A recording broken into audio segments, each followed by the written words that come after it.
kababayan. Mga kababayan, Assalamualaikum warahmatullahi wabarakatuh. Madayaw, umayong adlaw kaninyong tanan. Naimbag na aldaw, kada kayo amin. Magandang araw sa inyong lahat. Meron lang po muna akong paalala para hindi tayo ma-excited at manggigil ngayong hapon na ito. Kasi nakita ko, sobrang dami ng ating mga cellphone, camera, at iba't ibang pang-photo at video na gamit. Ibig sabihin, lahat gusto makakuha ng picture. Inday Sara, wala na kaming pakialam sa message mo, basta meron lang tayong selfie. Baka mawala. Kaya, binigay ng organizers para sa ating lahat mamaya ang photo opportunity ng lahat. Isa-isa. Kaya, hindi kailangan manggigil dahil habang merong nakapila para sa picture, ay gagawin natin mamaya. Mahal ko kayo. Maraming salamat sa inyong paanyaya sa akin na bumisita dito sa United Kingdom.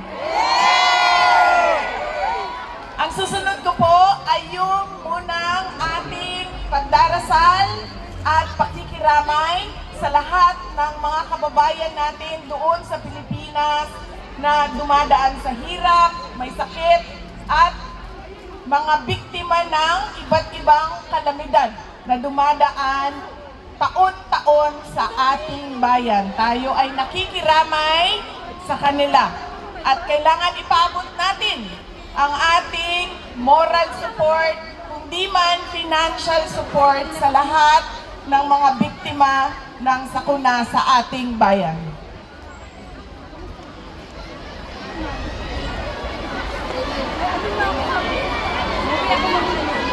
Maraming salamat, ma'am. Mahal ko din kayo.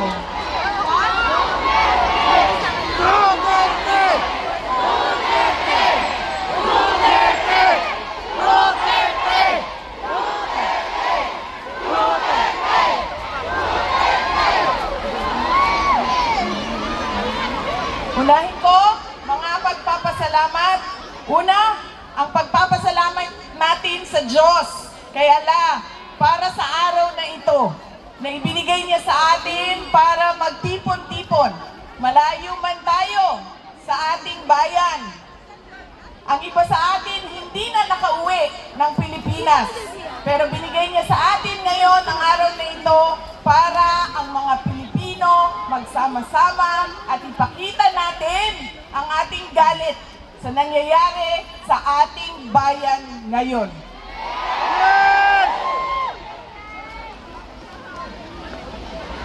Ang susunod na pagpapasalamat ay syempre ang pagpapasalamat natin sa organizers natin at sa mga volunteers natin. Dahil kung hindi dahil sa kanilang preparation, sa kanilang organization, sa kanilang sistema, ay hindi natin magagawa ang ating programa ngayong hapon na ito. Kaya maraming salamat po sa itaas ang kamay mga volunteers, mga organizers. Maraming salamat sa inyo.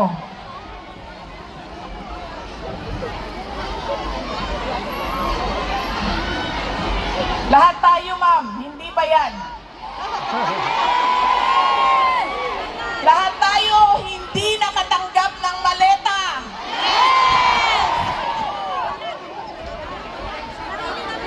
Nagpapasalamat tayo, syempre, sa local government unit ng London at sa UK government dahil pinayagan nila tayo na magtipon-tipon ngayong hapon na ito. Ang susunod na pagpapasalamat ay mula sa akin para sa inyong lahat. Marami ang nagbiyahe sa iba't iba at malalayong lugar ng United Kingdom. Maraming salamat. 4 na oras, 5 oras, 6 na oras na pagbabiyahe para lang makaabot dito ngayon. Meron ang nawala sa trabaho, nag-undertime, nag-absent, nawala ng trabaho dahil hindi pumasok, hindi na natuloy ang biyahe, hindi na natuloy ang lakad dahil ibinigay ninyo ang oras ninyo para sa ating pagtitipon ngayong araw na ito. Maraming salamat sa inyong lahat.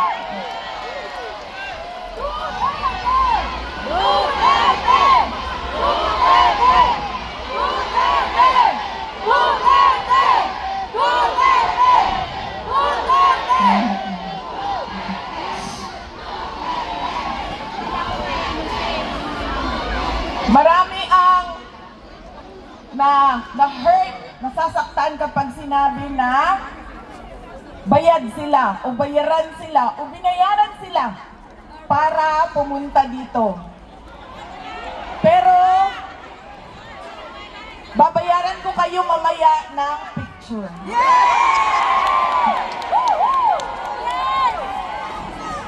Yung picture na yan, walang priceless yan. Priceless. Ang susunod na pagpapasalamat ay mula po sa akin at sa aking mga kasamahan sa Office of the Vice President sa inyong patuloy na pagtitiwala at suporta sa amin. Kahit na hirap yung opisina namin at maraming batikos at paninira sa OVP. Mula sa aming lahat, maraming salamat sa inyo mga kababayan namin.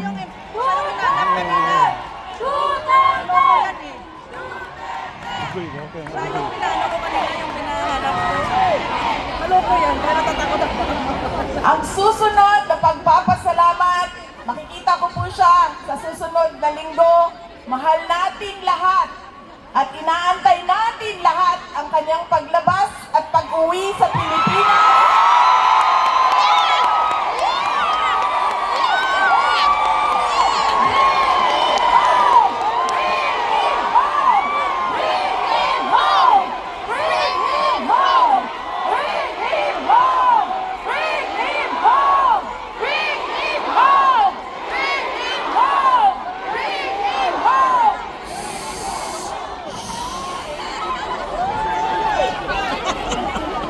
Ang kidnap ng gobyerno sa sarili niyang bayan.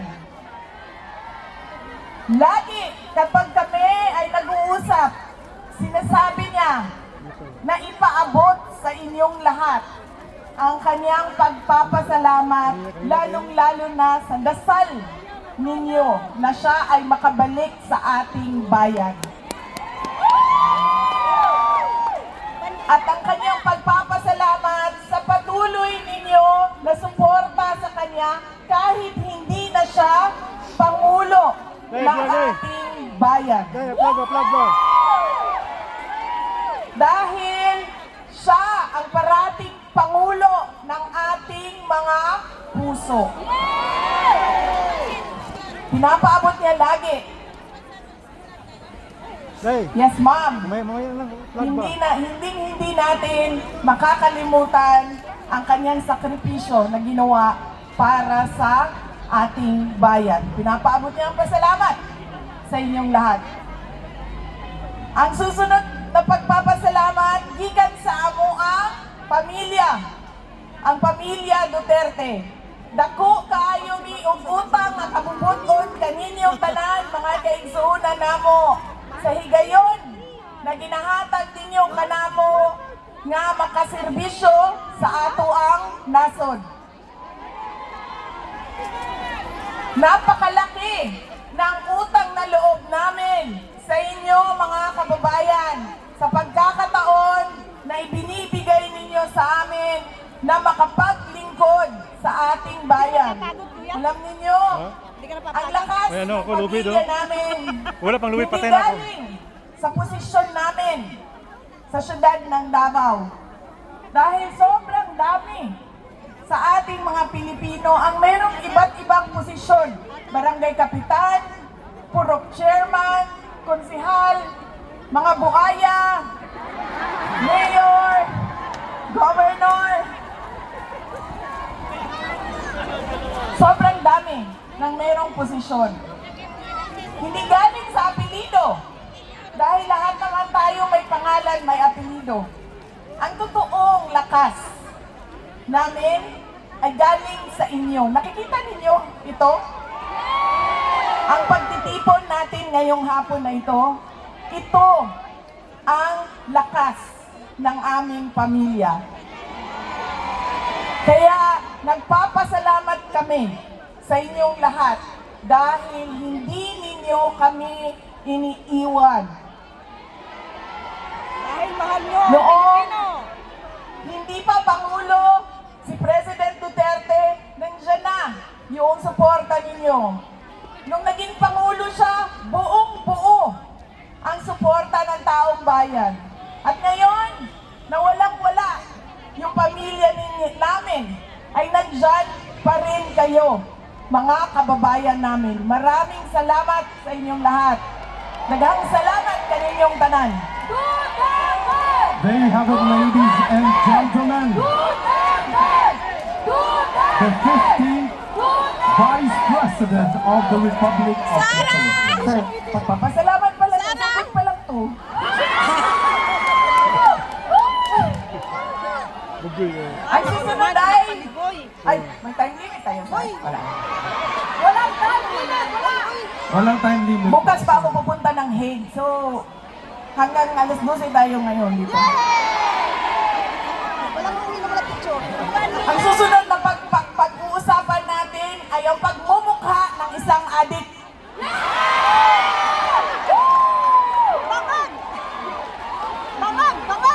Joke lang. Hindi, Sara, great grapes! Ang susunod po ay ang estado ng ating bayan. Makakalungkot. Alam naman natin ang problema. Di ba nga, kaya nga kayo nandito sa ibang bayan. Kahit na nalulungkot na kayo, Hello, ma'am.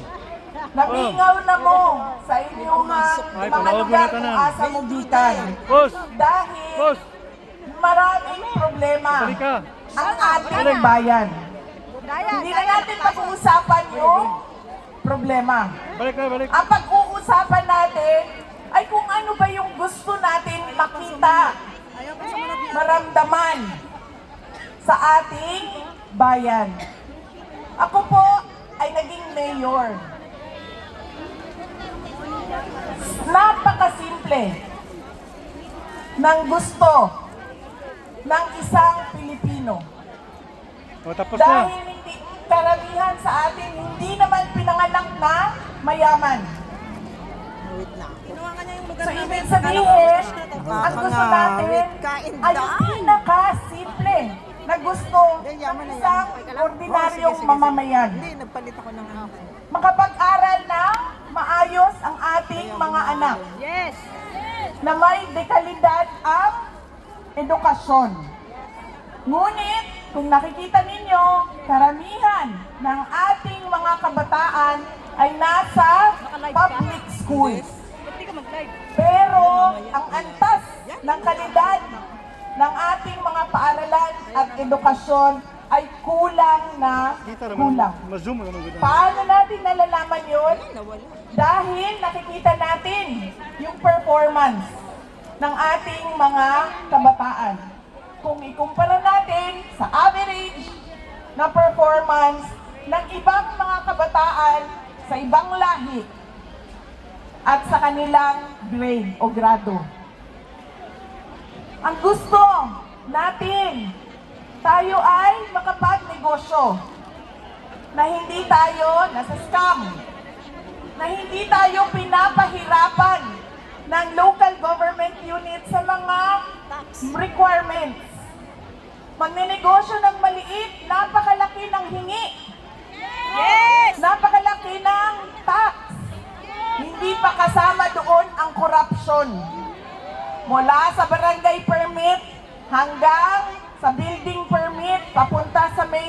sa city treasurer, sa lahat ng antas kung saan kailangan natin ng permit. Wala na ang negosyo. Hindi pa nagsisimula, wala na ang negosyo. Ang gusto natin, makapagtrabaho. Pero, walang available o walang opportunity sa trabaho. Ang nangyayari sa atin, graduate ng college, graduate ng education, pero umaalis sa ating bansa. Nagtatrabaho sa hotel, nagtatrabaho bilang carer dahil walang oportunidad na trabaho sa ating bansa. Ang gusto natin, lumabas tayo sa bahay natin dahil hindi tayo natatakot na mawawala, ma-snatch ang ating bag, ang ating cellphone, ang ating mga alahas. Ang gusto natin, yung ating anak, lalaki man o babae yan, at bakla, o tomboy, lalaki man o babae o LGBT man yung anak natin, hindi tayo natatakot na ma-rape, masaksak, ma-hold up, mamatay, patayin, o hindi na makauwi ng buhay sa ating mga bahay. Napakasimple. Ako, gusto ko na ang anak ko lalabas, pupunta ng paaralan, nasigurado ako na walang mangyayari sa kanya. Na ako, lalabas, pupunta sa trabaho, na maayos ang mga terms of employment ko. Maayos ang sweldo, ang sahod ko. Babae na, ma'am. Kasi kung makikita ninyo, kung ikumpara ninyo, sa Pilipinas, sinasabi natin mahal. Mahal ang cost of living. Mahal ang gasolina, mahal ang pagkain, mahal ang renta, totoo yan. Pero kung makikita din ninyo, sa ibang mga lugar, sa labas ng urban centers, mura lang ang cost of living. Kung ikumpara natin sa averaging. Pero, bakit hindi tayo namumurahan? Dahil sobrang baba ng sweldo. Kaya nauubos pa rin yung pera natin. May trabaho man tayo, ubos siya sa pagkain. Ubos siya sa pagbayad ng renta. Hindi na nga tayo makabili ng sarili nating bahay. Sa mga lugar ninyo, at sigurado ako, karamihan sa inyo, galing sa mga maliliit na munisipalidad sa mga probinsya. Sino ba ang may mga malalaking bahay? Di ba kayo lang? Di ba? Yung mga nakapagtrabaho sa abroad, ang simento ang bahay. Pero yung classmate ninyo na naiwan doon sa Pilipinas, na hindi lumabas, hindi nag-abroad, hindi nakipagsapalaran sa ibang bansa, lubog sa utang.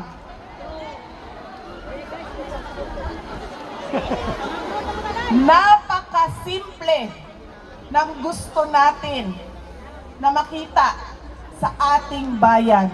Pero bakit kailangan umalis sa sariling bayan para lang maabot natin ang mga pangarap natin sa sarili natin at mga pangarap natin para sa pamilya natin? Marami, alam niyo ba, na marami ang kanilang tinitingnan ay mag-aral ako, makapagtapos ako, at mag-abroad ako. Parang naging normal na lang para sa mga Pilipino ang pangarap na abroad. Mali yun. Dahil dapat ang sariling bansa mismo natin nagbibigay sa atin ng oportunidad. Hindi na kailangan natin umalis, ngunit pwede tayong umalis kung gusto natin. Hindi yung napipilitan tayo na iwanan ang ating pamilya, ang ating mga anak, sira-sira, broken families, naghihiwalay ang mga mag-asawa dahil kailangan umalis, lumabas. Dahil bakit? Walang-wala ang opportunity sa ating pagkakataon, wala doon sa ating bayan. Napakasimple ng gusto natin at hindi mahirap yun ibigay ng pamahalaan. Bakit? Nakikita ninyo yun sa ibang bansa. So bakit nagagawa nila? Totoo yan. Dahil napakaraming buaya sa Pilipinas.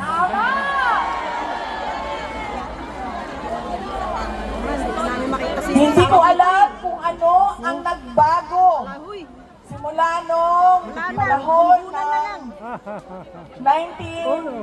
1940s, 1950s, 1960s, 1970s, hanggang ngayon, taon na ito, 2026. Ang nangyari sa ating mga Pilipino, nagkanya-kanya tayo. Yung mga nakaupo, umangat, nagkaroon ng kapangyarihan, naging makasarili. Bahala na kayo sa buhay ninyo, basta ako, nakaangat na ako. Hindi ko alam.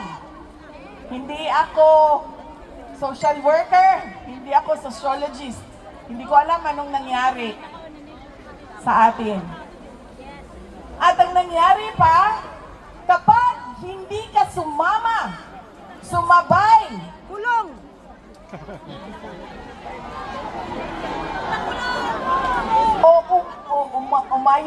umayon O yun. sa kanila, ay ikaw ang mali at ikukulong ka. Yes! Reset! Ganon ang nangyayari sa ating bayan ngayon. Napakasimple ng gusto natin. Alam naman natin pwede. Dahil nakikita natin sa ibang bansa. Pero, hindi natin nakikita dahil naging makasarili ang mga may kapangyarihan at yung kanilang pagiging makasarili ang naging tama. At lahat tayo naging mali. Kulong kayong lahat. Yes! True! Ganon ang estado ng ating bayan. Sad! God bless you too. Yes! God save the Philippines. Yes! Sara! Inday Sara! Inday Sara! Inday Sara! Inday Sara! Duterte! Duterte! Duterte! Isa pa na laging nangyayari sa atin, Wala nang nakita kay Sinday man. Uy! tayo sa man-made calamities o kagagawan lang din ng tao. Hindi naman kasalanan ng taong bayan, kundi kasalanan ng iilan na mga nakaupo sa pwesto. Dahil, babalik tayo ulit, nandun tayo sa nagkanya-kanya na ang mga leader natin. Nagkanya-kanya na ang mga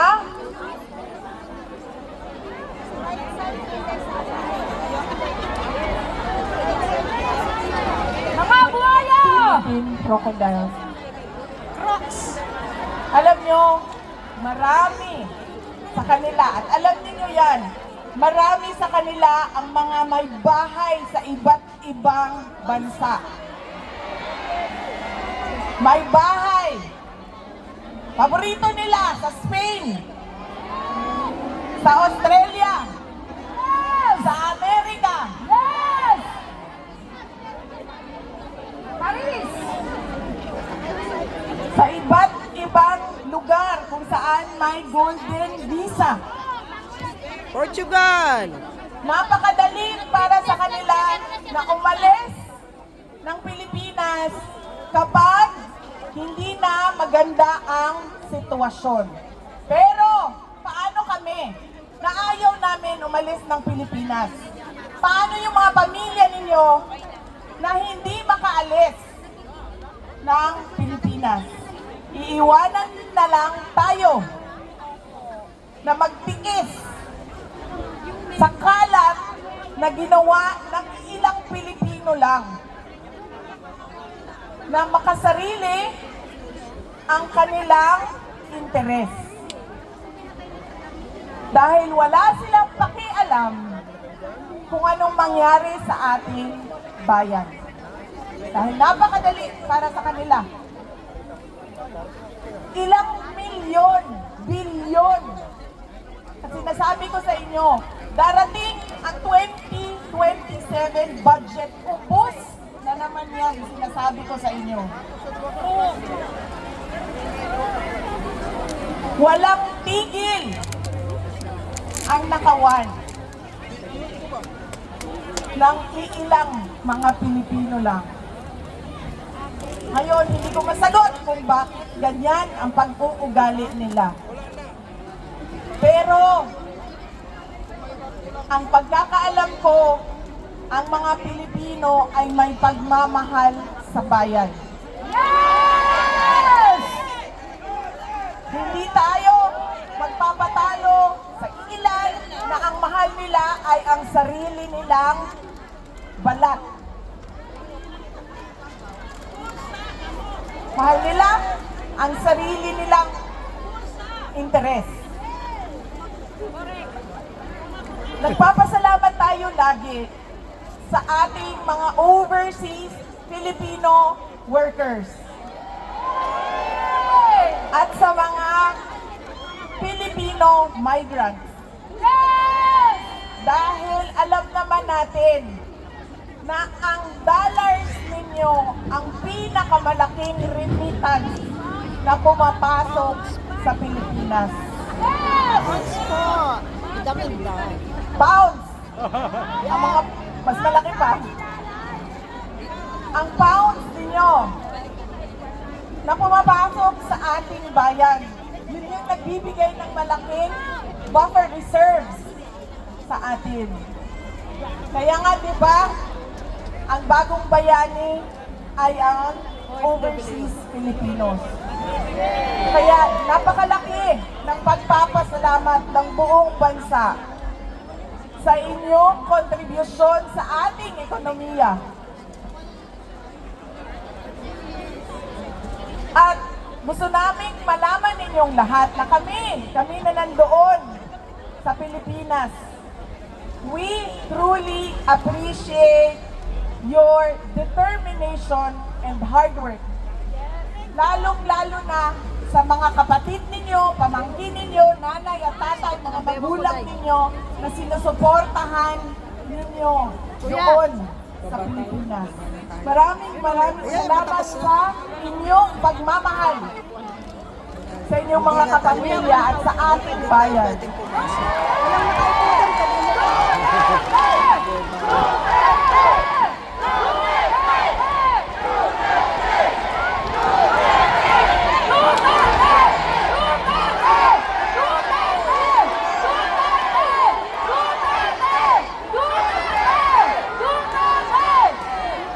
Mga kababayan, pangarap natin ang araw na pwede tayong umuwi sa Pilipinas, mag-retire sa Pilipinas. Pangarap natin ang kapag sinabi natin dito ako magtatrabaho dahil okay naman ang sweldo. Pag tumanda na, hindi na kaya. Pinapinas.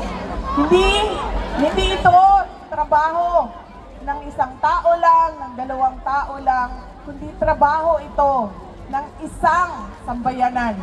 Kailangan natin magtulong-tulong para na maibalik natin sa ating bayan ang tapang at malasakit.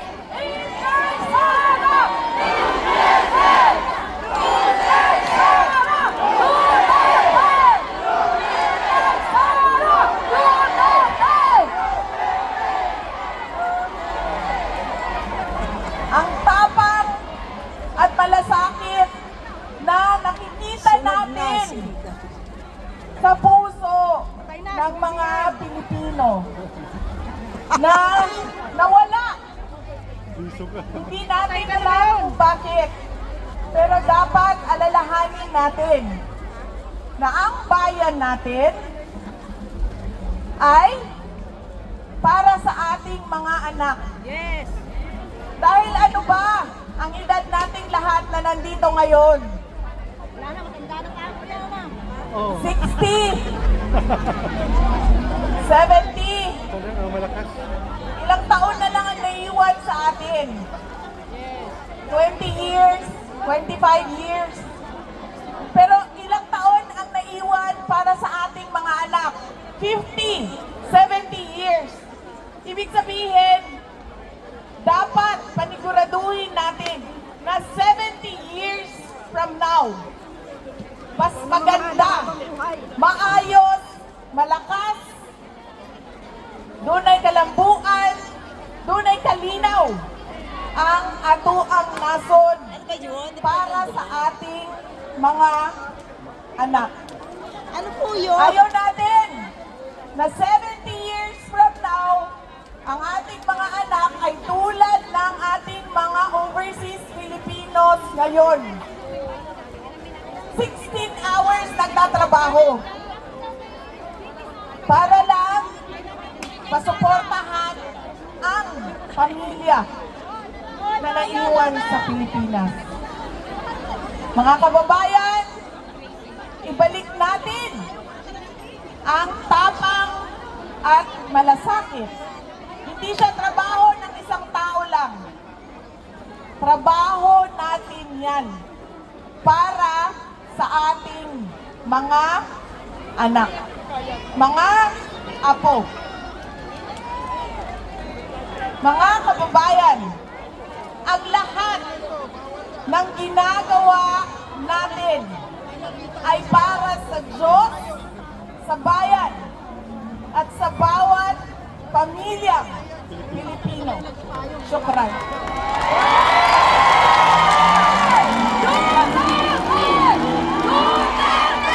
Thank you very much, Your Excellency, for your inspiring message and for honoring us with your presence this afternoon.